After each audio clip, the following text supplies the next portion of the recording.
hamil harus dicek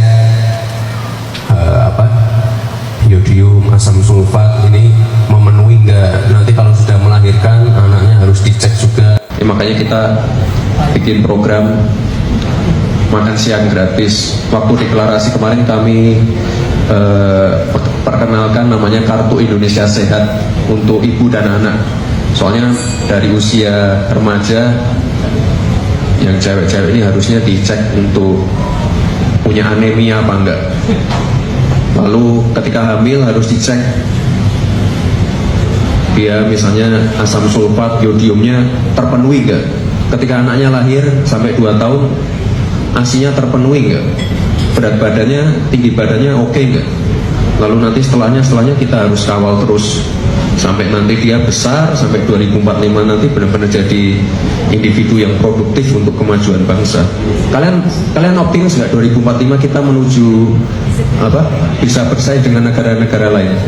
Optimis ya?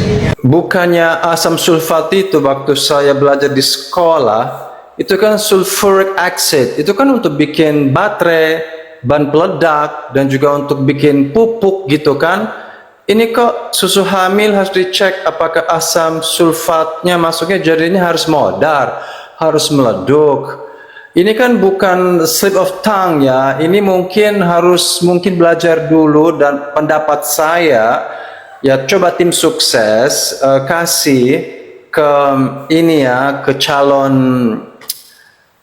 pewaris tahta, tolong kasih teks gitu. Ya, kasih teks kan juga kepada presiden, kan ada teksnya juga. Ini juga jangan ada debat begini, karena kan ini sangat menyesatkan. Sama aja kita sekarang bilang ya udah kita sekarang minum bensin. Itu kan nggak mungkin, manusia tuh minum air bukan minum bensin. Jadi kan ini bukan slip of tongue, tapi mungkin tidak menguasai bidang tentang masalah cucu ya. Ya bagus sih, memang kita membutuhkan cucu. Kalau saya sih ya, kalau saya jadi capret, kalau saya jadi presiden, saya itu nggak akan fokus untuk masalah susu dan makan nasi siang gratis, karena saya akan mengumpulkan semua anak muda yang cerdas, IQ-nya paling tinggi seluruh Konoha di semua bidang, dan saya akan bangun university di mana semua orang jenius-jenius ini akan disponsori melalui APBN, dan mungkin akan ada ribuan atau jutaan anak yang akan ditampung ya, dan mereka akan dijadikan sebagai orang jenius.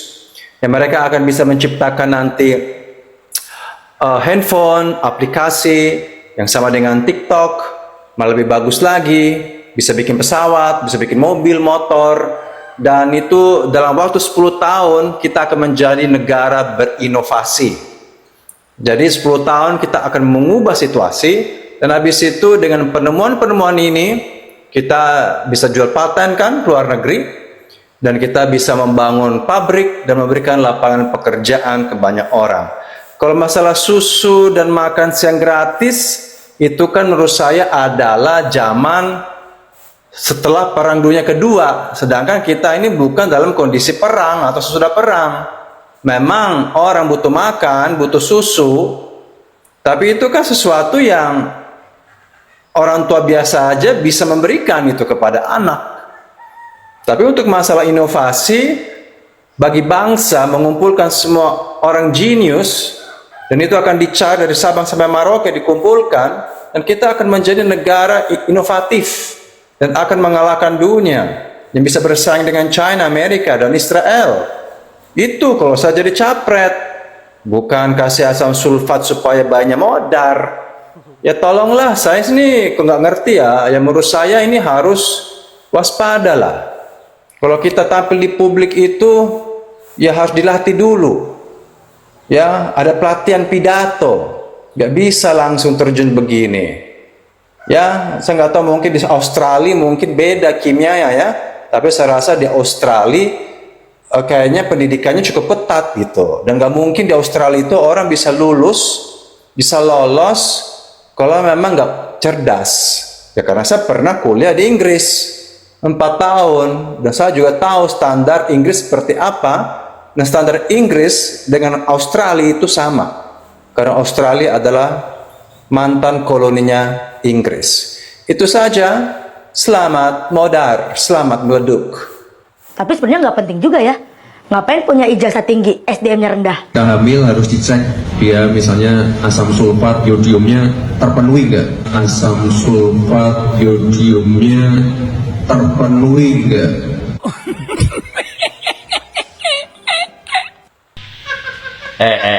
Gila bener. Orang hamil disuruh penuhin asam sulfatnya. Kacau dah. Asam sulfat sama asam belimbing sayur sama. Sama-sama keras. Kacau wapres lu tuh, woi. Ajarin apa tuh tukang kuda bisiknya, biar kalau diajak debat jadi kagak begitu obrolannya. Katanya kuliah di Australia. Nggak taunya dagang cilok. Cawapres Gibran belakangan blunder terus. Gimana? Jagat medsos dihebohkan dengan pemberitaan tentang cawapres milenial Gibran Raka Buming Raka. Blundernya tuh gara-gara 4 hal. Yang pertama, waktu ditanya ibu-ibu tentang strateginya Mas Gibran untuk mengendalikan harga di pasar, dijawabnya, ya akhir tahun kan semua harga emang naik. Insya Allah awal tahun semua harga udah stabil. Yang kedua, waktu ditanya masalah stunting, Gibran menjawab harus dicek asam sulfatnya. Apa nggak auto jadi Iron Man tuh Mas Gibran kalau misalnya bayi dikasih asam sulfat. Yang ketiga, Gibran bagi-bagi susu untuk peningkatan gizi, tapi susu yang dibagi ini nih susu yang berperisa, yang notabene tinggi gula. Yakin nih mau peningkatan gizi dengan susu tinggi gula. Yang keempat, statement Gibran tentang diskusi, tapi solusinya diminta dari yang nanya. Dan yang epic itu, dia bilang kalau misalnya jam 9 selesai ya, saya mau tidur. Susah ya Mas Gibran jadi calon wakil presiden. Tapi ya resiko lah Mas, berani maju sebagai cawapres ya harus berani ditanya publik ini dan itu. Berani maju sebagai cawapres ya berani juga hadir di forum-forum, mau itu forum yang formal atau forum yang non formal. Jadi gimana nih Mas Gibran, enakan jadi calon wakil presiden atau enakan jual martabak? Samsul adalah cawapres terburuk yang pernah ada di dunia ini. Saya kira tidak mengherankan jika para netizen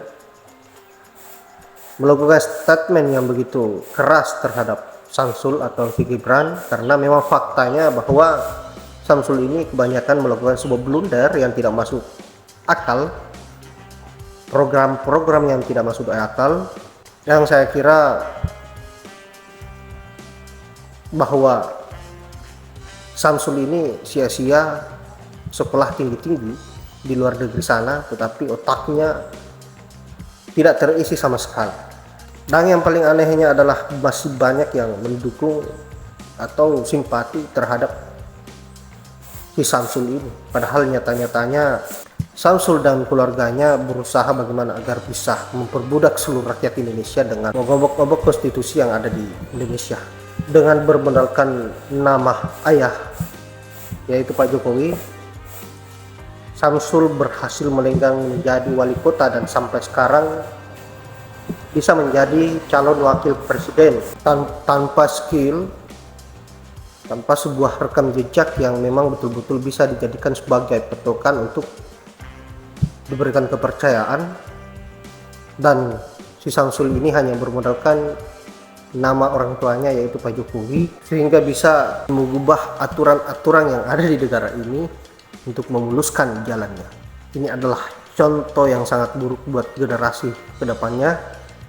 Jangan sampai Samsul dan Prabowo mendapatkan ruang untuk menjadi sebagai pemimpin di negeri ini,